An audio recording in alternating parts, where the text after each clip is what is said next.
सुनते हुए वो यहाँ पर भी आए और उन्होंने बैठकर यहाँ पर पूरा मेडिटेशन किया, ध्यान किया, महसूस किया इस बात को और फिर उन्होंने कह दिया कि भगवान जो कृष्ण ने गीता गाई थी वो ठीक इसी जगह पर ही गाई। आज से 5,500 वर्ष जो कि महाभारत का युद्ध लड़ा गया था, ये पूरा ही 48 कोस का भूमि यानी कि 156 किलोमीटर में महाभारत का युद्ध लड़ा गया। बता दें जो कि 18 दिन तक चला। 18वें अध्याय गीता के हैं, 700 श्लोक है प्रभु जी उसके अंदर। आज जितना भी श्रद्धालु यहाँ पर दूर दराज से आते हैं, चाहे वो मुंबई से आते, दिल्ली से आते, चंडीगढ़ से आते, हरियाणा से आते हैं, वो भारत का किसी भी कोने से आता है और आने के बाद वो एक ही सवाल करता है कि हमें वो लाल मिट्टी तो बताइए कि किधर है, क्योंकि उस समय बहुत ही भयानक युद्ध हुआ था और युद्ध के कारण ही वो पूरा का पूरा धरती लाल हो गया था। लेकिन आज वो लाल धरती अब हमें यहाँ पर दिखाई नहीं देती।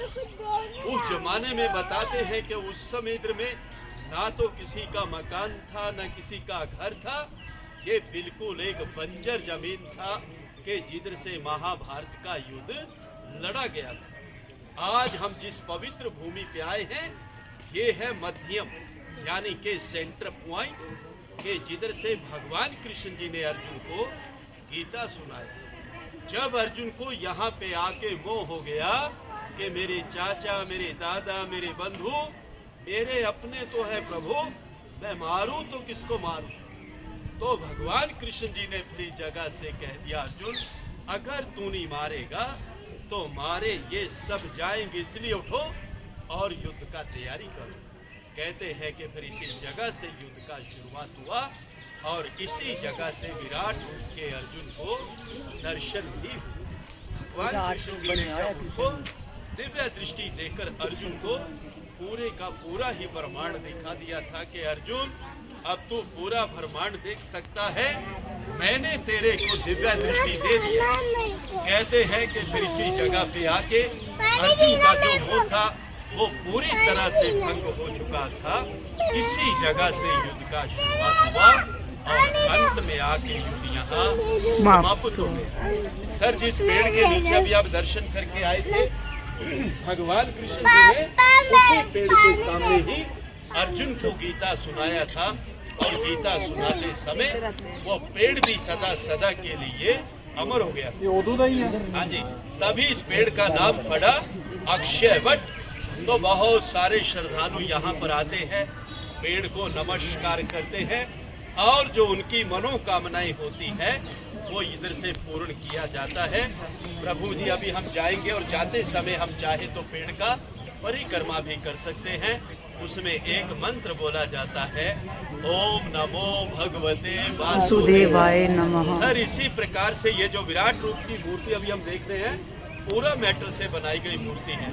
इसकी जो हाइट है वो 41 फुट के करीब है, इसका जो वेट है वो 40 टन के करीब है। प्रभु जी इसको बनाने में 3 वर्ष लगे, जो कि नोएडा दिल्ली से बनके यहाँ पर इस मूर्ति को लगाया गया।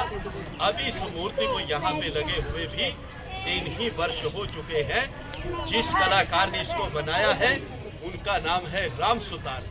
सबसे पहले जो इधर वाला फेस है वो भगवान परशुराम जी का है, फिर हनुमान जी का है, फिर है ग्रीव, ब्रह्मा जी हैं, भगवान कृष्ण जी हैं, शंकर जी हैं, गणेशा जी हैं, नरसिंह है और लास्ट में राजा बलि है।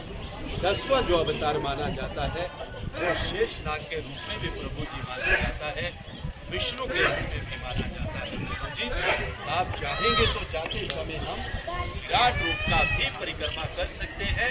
प्रभु जी ऐसा इधर का जानकारी है। आप अपनी तरफ से इस सेवक को जो भी अपनी तरफ से सेवा देना चाहेंगे प्रभु जी आप दे सकते हैं।